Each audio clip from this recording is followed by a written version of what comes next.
Melayu Raya merupakan perayaan tahunan yang menonjolkan identitas dan warisan budaya Melayu, khususnya di wilayah Patani, selatan Thailand. Pada tahun 2024, acara ini digelar di Pantai Wasukri, Patani, dan dihadiri lebih dari 80.000 pemuda dari berbagai provinsi di selatan Thailand. Dengan tema Buka Patani, Doa Palestina. Fokus utama perayaan saat itu adalah solidaritas terhadap Palestina dengan doa bersama sebagai simbol kepedulian. Tahun ini, Melayu Raya akan kembali diadakan di lokasi yang sama pada Hari Raya ketiga, namun dengan tema yang berbeda, yaitu Green Melayu Suci Patani.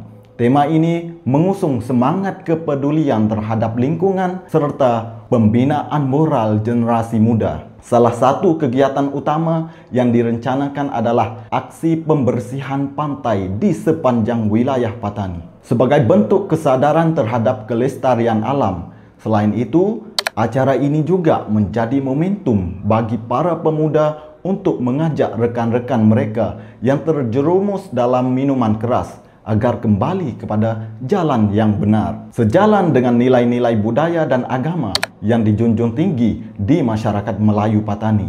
Perubahan tema dari tahun lalu menunjukkan bagaimana Melayu Raya terus berkembang, tidak hanya sebagai ajang budaya, tetapi juga sebagai wadah pergerakan sosial yang relevan dengan tantangan zaman. Dari solidaritas untuk Palestina hingga gerakan hijau dan pembinaan moral, Melayu Raya semakin memperkuat perannya sebagai simbol kebangkitan dan kesatuan pemuda Melayu di Patani. Saya Faizun, sampai jumpa di video berikutnya.